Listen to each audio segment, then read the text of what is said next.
Just let me know. Okay. Okay. So my name is Lovish Chhabra. I am international medical student from India. From and my presentation is concussion, post-concussive syndrome, and chronic traumatic encephalopathy.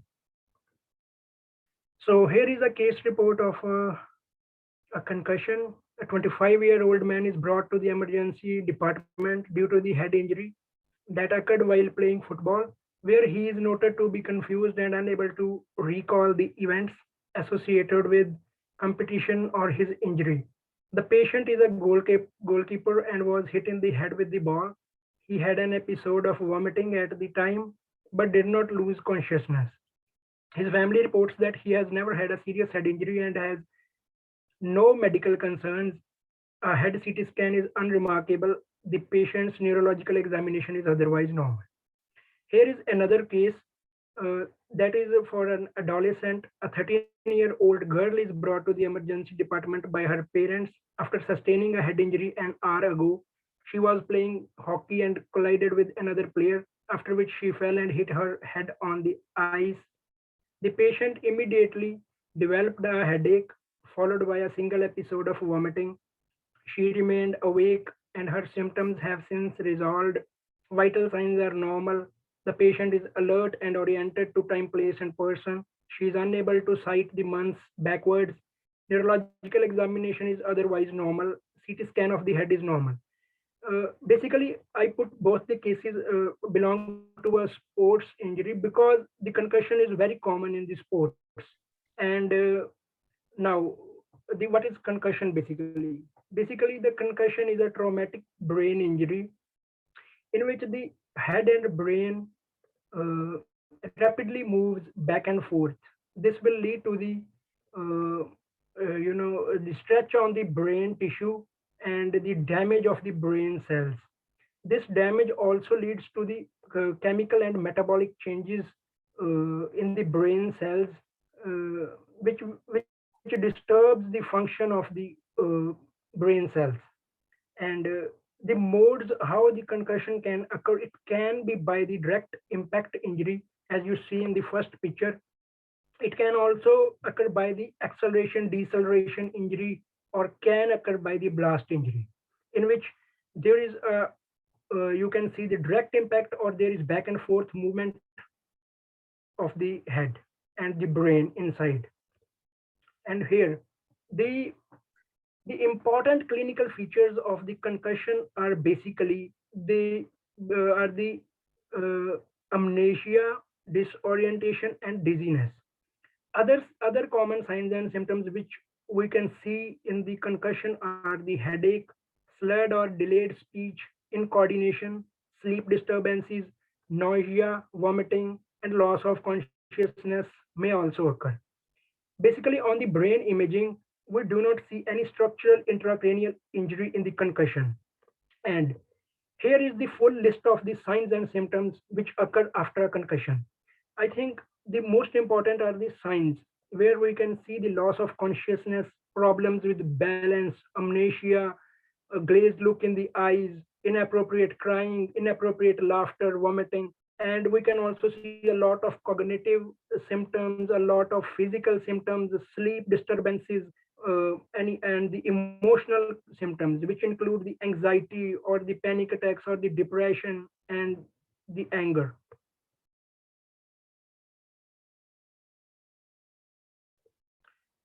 So, what are the risk factors for a concussion? Basically, the concussion is very common in the contact sports like the football, hockey, lacrosse, boxing, rugby. You can also see the concussion with the recreational activities like skateboarding, rollerblading, scooter riding, in the road accidents, and it is also common in the military service. And what is the pathogenesis? The pathogenesis is basically the axonal shearing from the rotational acceleration of the brain after a fall or strike to the head or a whiplash injury. Now, the concussion is very common in children. And why? Because the young children are more prone to concussion because their heads are disproportionately large as compared to the rest of their body. As the kids enter the adolescence, They experience rapid height and weight gain. Both of these factors affect the body's center of gravity and make them prone to accidents than adults.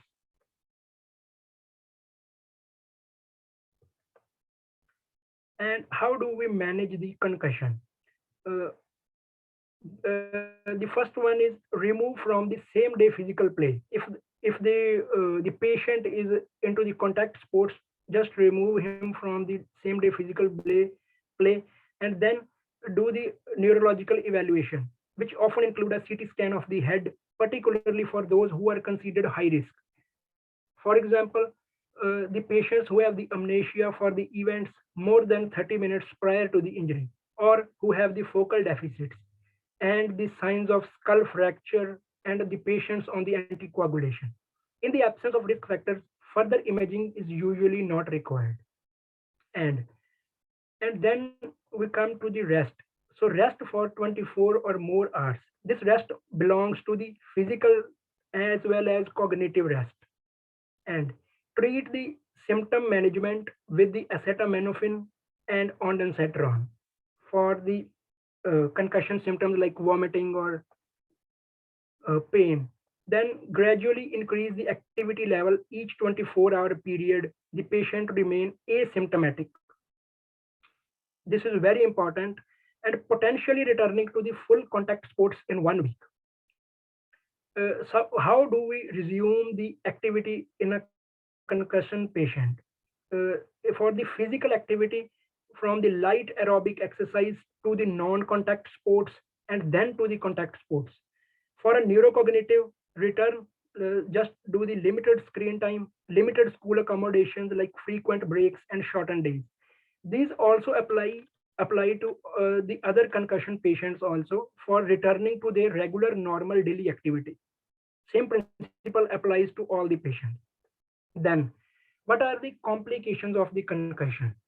We will have the post-traumatic headaches, post-traumatic vertigo. Then the third one is second impact syndrome. If there is a rapid and usually, basically, if a patient experience a second concussion before signs and symptoms of a first concussion have resolved, then there will be a rapid and usually fatal brain swelling. There will be cerebral edema, which is called the second impact syndrome. Then, the most important complication of the concussion is post concussive syndrome. It is also known as the persistent post concussive symptoms.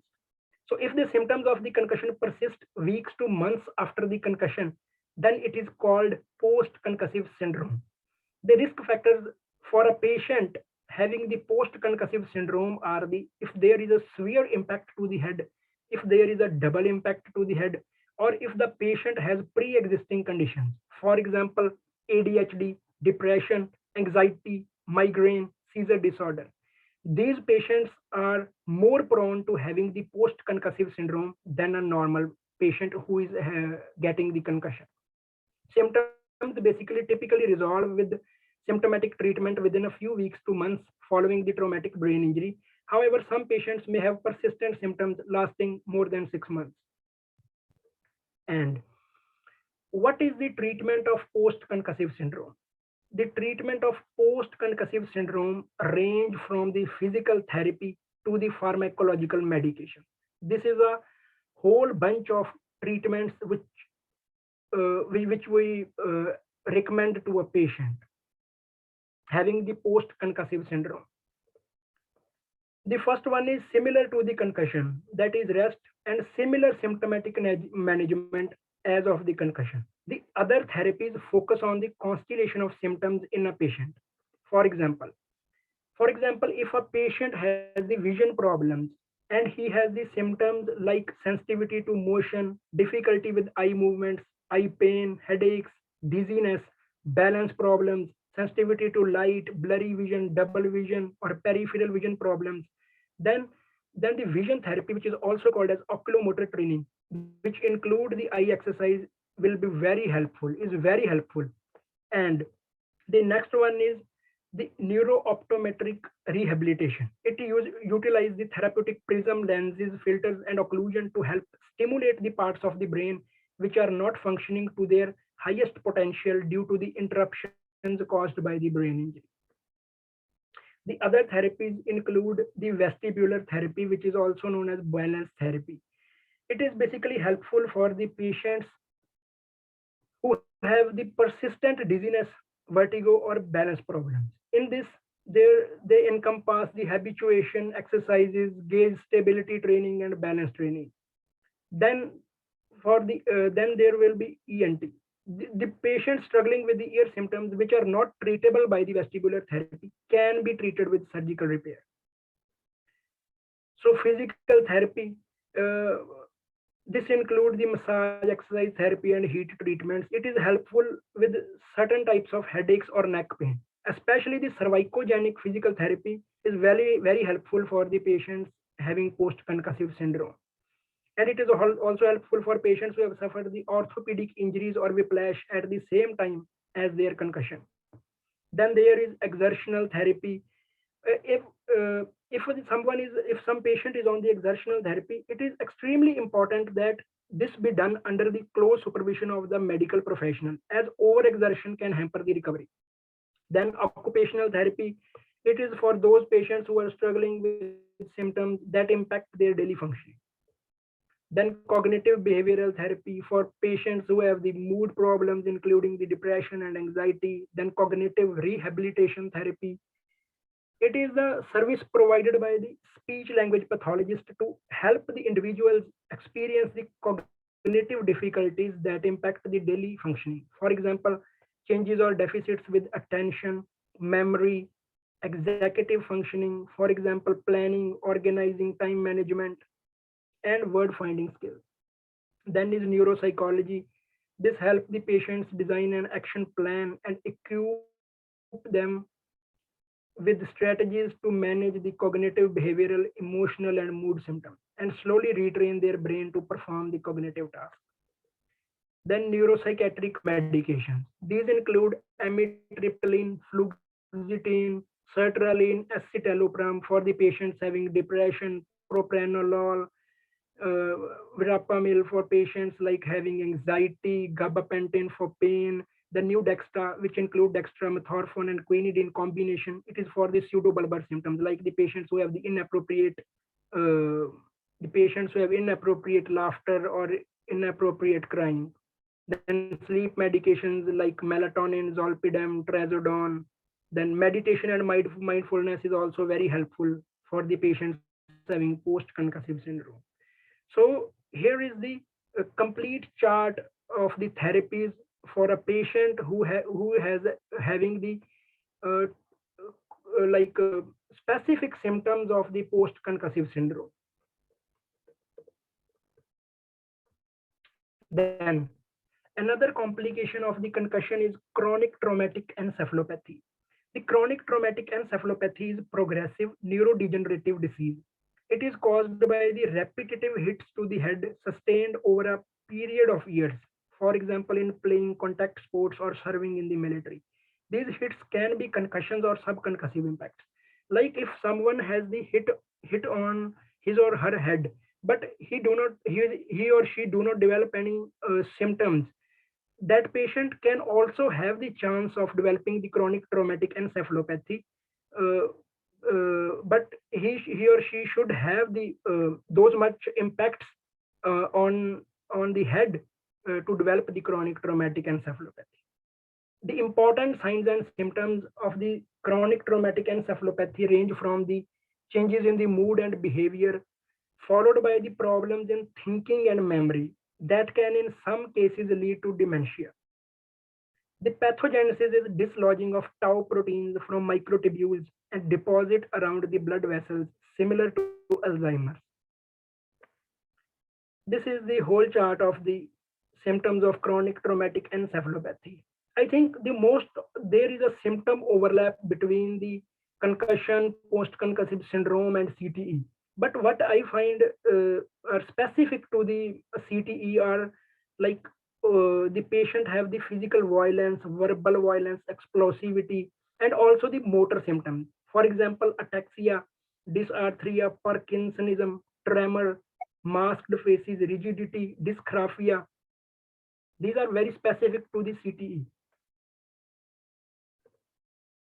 Then what is the pathogenesis of chronic traumatic encephalopathy?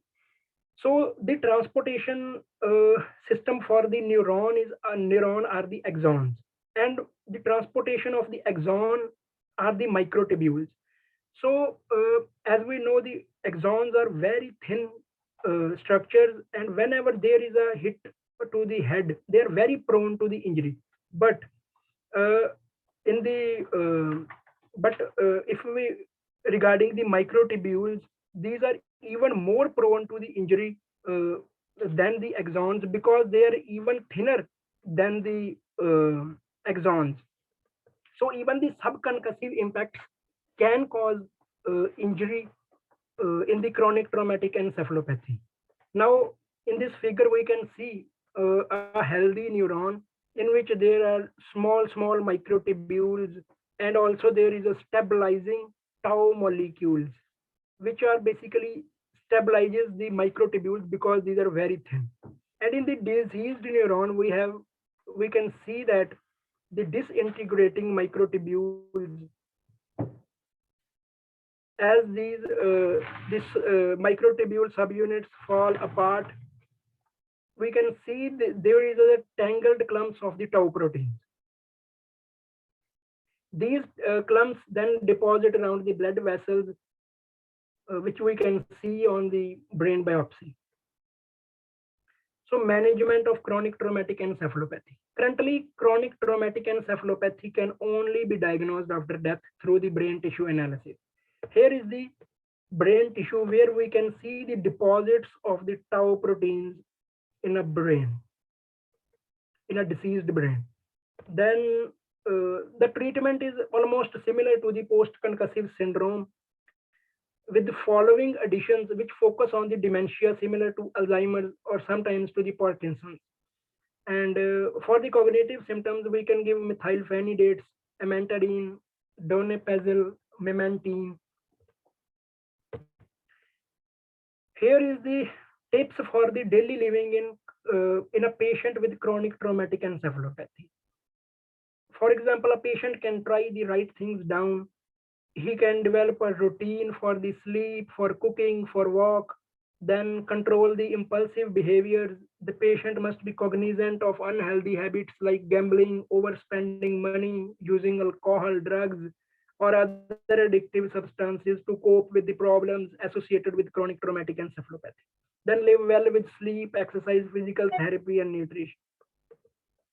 Then self regulation.